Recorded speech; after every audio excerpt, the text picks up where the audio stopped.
Le 6 janvier 2023 à l'école primaire Rich Neck, ici à Newport News. Il n'y avait qu'une seule personne qui avait à la fois l'autorité pour agir en cas de crise et savait qu'une crise était en cours.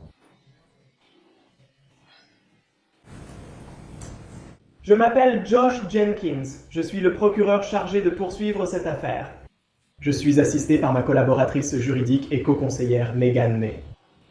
Et je vous remercie tous, comme l'a dit le juge, pour votre engagement. Je sais qu'il est contraignant d'être juré, mais cette affaire est importante pour toutes les personnes concernées. Et je vous remercie d'accomplir votre devoir, et je sais que vous le ferez. Le 6 janvier 2023, les parents des enfants qui fréquentaient l'école primaire Rich Neck et les enfants eux-mêmes se sont réveillés pour une journée normale. Ils ont préparé les déjeuners, sont montés dans le bus scolaire, sont montés dans leur voiture, ont marché jusqu'à l'école dont vous entendrez parler. Et pour eux, rien n'était différent ce jour-là. Et alors que les parents regardaient leurs enfants, sac à dos sur le dos, entrer dans ce bâtiment, ces parents confiaient la garde de leurs enfants à cette école. On leur promet que lorsque j'amène mon enfant à l'école, l'école assurera sa sécurité. Mais les preuves vous montreront que ce n'est pas exactement ce qui s'est passé. Je comprends, et peut-être que vous comprenez aussi, que dans cet incident, un enseignant a été blessé par balle. C'est une tragédie horrible, et j'ai de la compassion pour mademoiselle Werner. Mais cette affaire ne concerne pas mademoiselle Werner. Cette affaire concerne les enfants qui ont vécu cet événement dans la classe de mademoiselle Werner. Ils étaient 20. C'est de cela qu'il s'agit dans cette affaire. Vous entendrez cette enseignante parce qu'elle a été témoin des événements, mais elle est un témoin. Les victimes de ce crime sont les enfants. La prévenue, Dr. Ebony Parker, était la directrice adjointe à l'école primaire Rich Neck à l'époque. C'était la personne qui était payée pour s'occuper de ses enfants. Et vers 11h40 du matin, mademoiselle Werner avait vu un enfant en particulier dont vous apprendrez qu'il a une longue histoire. Une longue histoire de problèmes de discipline dont le docteur Parker était déjà au courant bien avant le 6 janvier 2023. Mais mademoiselle Werner a observé quelque chose chez cet élève qui l'a inquiété. Vous allez l'entendre et vous allez savoir quelle était cette préoccupation. Et ensuite, elle va vous dire qu'elle est allée voir la docteur Parker et l'a prévenue. La prévenue que cet enfant que nous appelons JT était d'humeur violente. Vous entendrez qu'elle a dit « Je ne sais pas ce que je vais faire s'il me frappe ». Voilà ce que le docteur Parker savait des antécédents de JT. Ça, je le sais. Mais à 11h45, mademoiselle Werner entre, dit au docteur Parker que JT est très agressif. Et le docteur Parker ne lui répond pas, la fixe d'un regard vide pendant un instant, puis retourne à son travail dans son bureau. L'avertissement est ignoré. Vous allez entendre que le passé de cet enfant signifie qu'aucun avertissement ne doit être ignoré. Parce que vous allez entendre le témoignage d'un enseignant qui a eu JT l'année précédente. Vous allez entendre parler de la violence que cet enseignant a subie de la part d'un héros. Et vous allez entendre parler du signalement que cet enseignant a fait au Dr. Parker lors de cette réunion. Et que la réponse du Dr. Parker a été un regard vide, puis elle a baissé les yeux sans rien dire. La même réaction qu'elle a eue à 11h45 Le 6 janvier 2023. Mais ce n'était pas le seul avertissement. À 12h20, une spécialiste en lecture dit au docteur Parker qu'elle pense que peut-être JT a une arme à feu. Elle a dit que c'était peut-être un jouet, ou peut-être une vraie arme, elle ne sait pas. Elle pense que JT a une arme à feu. Elle dit « Je vais fouiller son sac à dos ». Le docteur Parker ne lui répond pas vraiment, mais la spécialiste va fouiller le sac à dos. Elle ne trouve rien à ce sujet. Pendant ce temps, des faits inquiétants sont observés dans la cour de récréation concernant JT. Et vous comprendrez pourquoi les enseignants et les conseillers finissent par s'y attendre. JT a sorti cette arme à feu de son sac, l'a mise dans son manteau et la porte dans la cour de récréation remplie d'élèves de l'école primaire Rich Neck. Vous allez entendre qu'il l'a montré à un autre élève, qu'il l'a ensuite signalé. Le jeune RR a rapporté exactement ce qu'il avait vu à un enseignant. Il était terrifié. Visiblement bouleversé, il pleurait lorsqu'il a raconté ce qu'il avait vu. À 12h30, cette spécialiste en lecture retourne voir le docteur Parker et dit « Je pense qu'il a l'arme dans sa veste. » Non. Sa maman va bientôt arriver.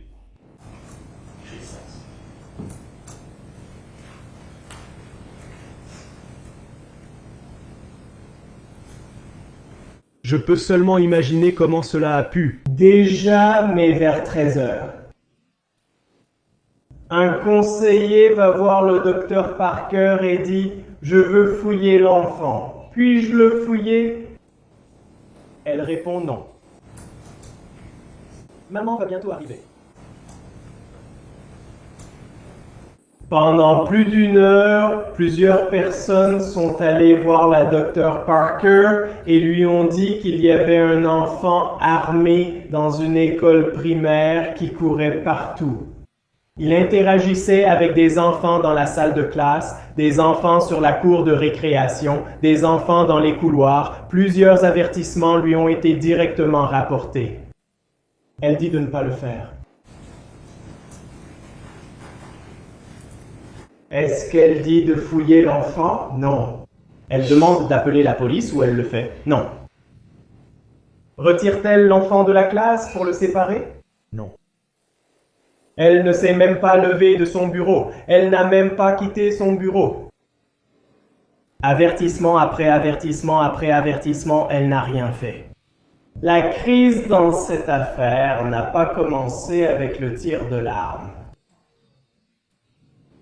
La crise dans cette affaire a commencé à 11h45 du matin, lorsque Mademoiselle Werner a d'abord averti le docteur Parker qu'il y avait un problème.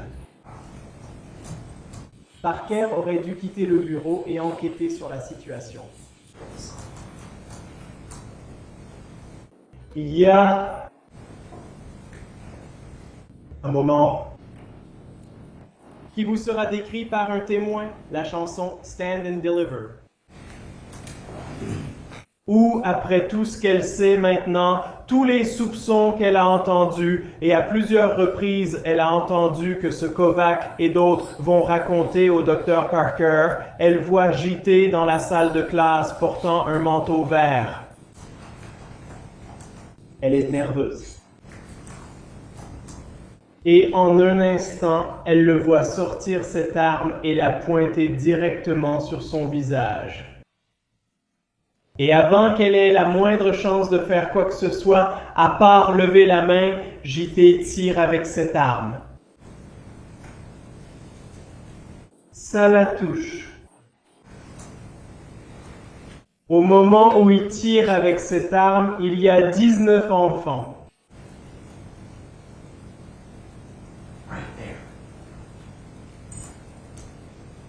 Voilà pourquoi je vous dis que cette affaire ne porte pas sur une seule personne.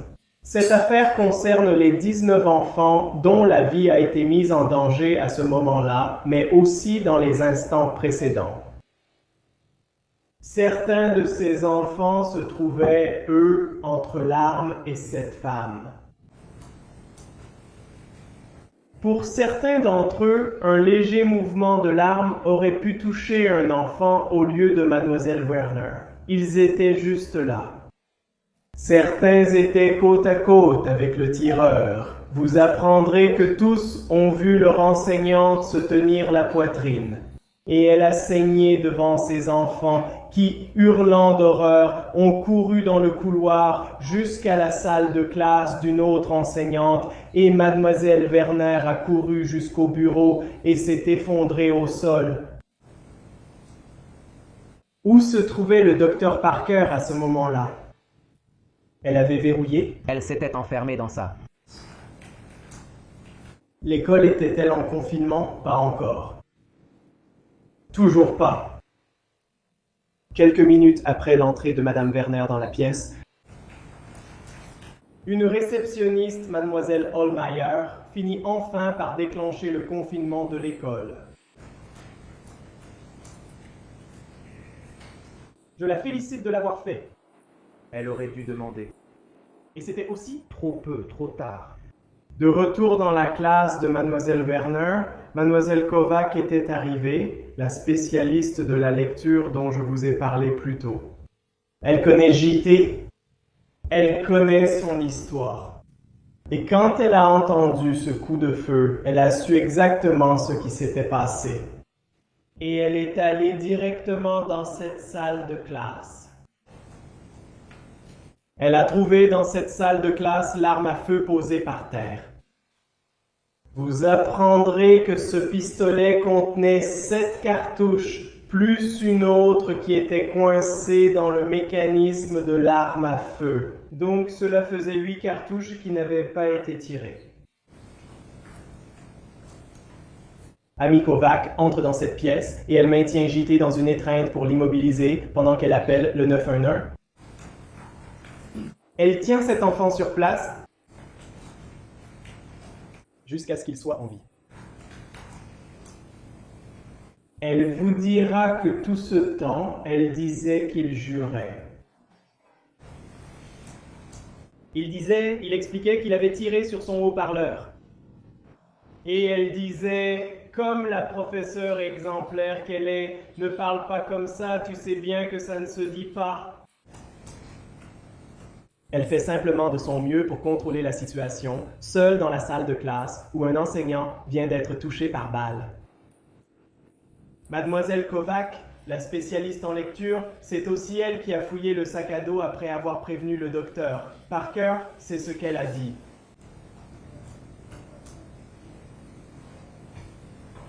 Une tâche que je ne pense pas que les spécialistes en lecture sont censés faire en cas d'urgence.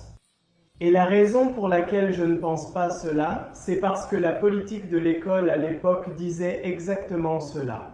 Richland avait adopté un plan de gestion de crise. Et ce plan exigeait que les enseignants et les membres du personnel signalent les situations de crise aux responsables de l'établissement et il exigeait que ces responsables prennent des mesures. L'une de ces politiques, tirée du manuel de Newport News que vous allez découvrir, stipulait qu'en ce qui concerne la fouille d'un élève, cela ne pouvait être fait que par un membre de la direction ou un agent de sécurité de l'école. Et au moment de cette fusillade, il n'y avait pas d'agent de sécurité dans ce bâtiment. Ils partageaient leur agent de sécurité avec un autre établissement, donc l'agent de sécurité se trouvait dans l'autre école. Donc, au moment de cette crise, il n'y avait exactement que deux personnes dans le bâtiment qui avaient l'autorité en vertu du règlement pour agir. Et ces 2 personnes étaient la directrice, Mademoiselle Newton et le directeur adjoint, Dr. Parker. Mais permettez-moi de vous rappeler comment j'ai commencé aujourd'hui. Il n'y avait qu'une seule personne qui avait à la fois la connaissance de la crise en cours et l'autorité d'agir. Alors que mademoiselle Newton, la directrice, avait certes l'autorité d'agir, elle n'avait aucune idée de tout cela. Parce que le docteur Parker, ni personne d'autre, n'a pris la peine de le lui dire. Mademoiselle Newton, vous apprendrez, n'a été informée d'aucun de ses soupçons ce jour-là. Elle ne savait rien de tout cela jusqu'à ce qu'une arme soit en cause. Donc elle avait l'autorité, mais ne savait pas qu'il y avait un problème. Il n'y a que le docteur Parker qui avait ces deux choses. Quand vous entendrez ces membres du corps enseignant, ils vous diront qu'ils auraient aimé enfreindre le règlement. Avec le recul, il n'y aura aucun doute. Ils le regrettent. Ils regrettent d'avoir suivi le règlement de Newport News.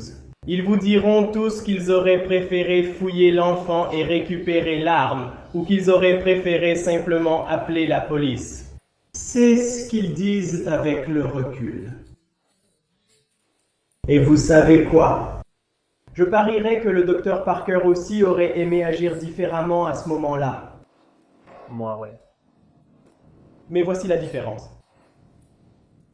Les règles en vigueur ont permis, ont obligé le docteur Parker à agir.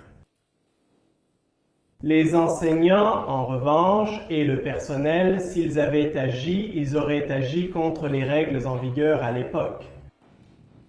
Et c'est une différence significative.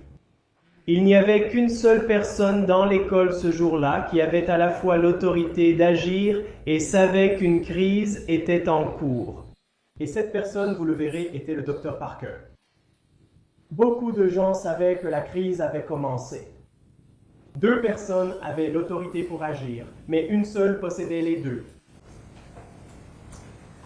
Au cours de ce procès, nous allons mentionner beaucoup d'initiales.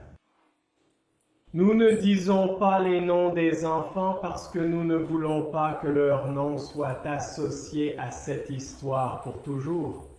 Nous demandons à tous ceux qui témoignent et à tout le personnel d'utiliser des initiales. Je dis ça parce qu'il va y avoir beaucoup d'initiales.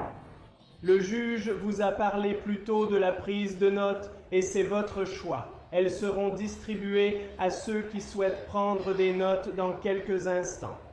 Permettez-moi d'insister sur le fait que presque toutes les preuves importantes dans cette affaire vont être révélées morceau par morceau, pièce par pièce, comme un puzzle, petit détail par petit détail, par plusieurs témoins qui viendront à la barre et témoigneront. Et lorsque vous retournerez délibérer à la fin de tout cela, tout ce que vous aurez, c'est votre mémoire. Et vos notes pour vous aider à vous rafraîchir la mémoire. Vous ne pourrez pas faire relire les témoignages, comme l'a souligné le tribunal. Et il m'est souvent arrivé que des jurés veuillent poser une question, à savoir, qu'a dit un tel dans son témoignage? Et le juge leur répond toujours qu'on ne peut pas répondre à cette question. Vous devez vous fier à votre propre mémoire. Je vous préviens donc à l'avance. Nous allons vous donner beaucoup d'initiales, beaucoup de détails. Et lorsque le juge vous expliquera la loi à la fin de ce processus, vous devrez vous souvenir de tous ces détails afin de trancher cette affaire. Je vous demande donc de vraiment prêter attention aux témoins et je vous suggère de prendre des notes pour vous aider à rafraîchir votre mémoire, car à la fin, vous aurez entendu beaucoup de choses de la part de nombreux jurés. Le 6 janvier 2023, 20 élèves sont entrés dans la salle de classe de cet élève et leurs vies ont été à jamais bouleversées. Le traumatisme qu'ils ont vécu est invisible et vous entendrez certains des parents parler de ce traumatisme